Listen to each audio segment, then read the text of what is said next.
You can imagine, I came here as a young girl, 24-year-old, in the 1980s and lived in the villages of Dinaspor. Fits perfectly. It tells something about Norway, about Bangladesh, and about the connection between us. Hello, this is Marzan Ivan and you are watching RTV. Today I'm at Norway Ambassador's residence and I got Professor Tony Blay. Let's talk with her. Hello, how are you? I'm very happy to be in Bangladesh and Dhaka, and of course I'm very glad to have this launch in the Norwegian embassy, because I feel that gives really visibility and credit to this work, and it's been a huge effort for nearly 13 years. So today is a great day for me. So tell us about your book. Well, I would say that this work, which is really comprehensive, is a new kind of historical narrative of Scandinavia and South Asia, including Bangladesh and East Pakistan.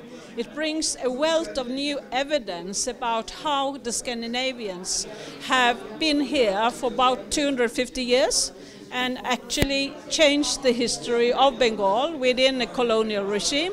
But it's also a story about how what happened down here, and the Santas also have impacted us, which is very interesting, because very often we think that it's somebody who travel out and change societies in some Asian country, but it's actually also a story about the impact in Scandinavia.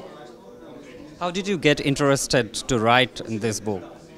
Well, I can tell you an anecdotal story which were very important, namely that after a few years, when I was in the early phase of writing, I realized that while we in Scandinavia had an enormous amount of historical literature about this in Danish and Norwegian, the Santas and the Bengalis and the Boros hardly had any. And when I realized the inequality in terms of access to literature, I couldn't live with it. And that became the beginning of this quite demanding work over 12 years. Okay, and lastly, how's this country? How do you love this Bangladesh? You can imagine, I came here as a young girl, 24-year-old, in the 1980s and lived in the villages of Dinaspor and really was in the community. So I think my whole life was changed from then, and I became so well cared for by the people in Dinaspor. They were so friendly and caring.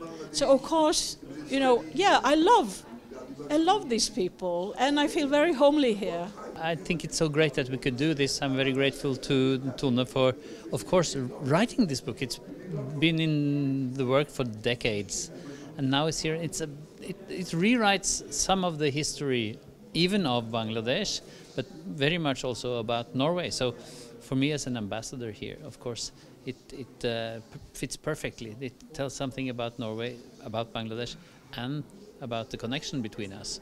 So I'm so happy that we could do this. I'm so happy that this book now is finally launched, and I hope it will have a broad readership in Bangladesh, not least in the northern parts where most of this is about.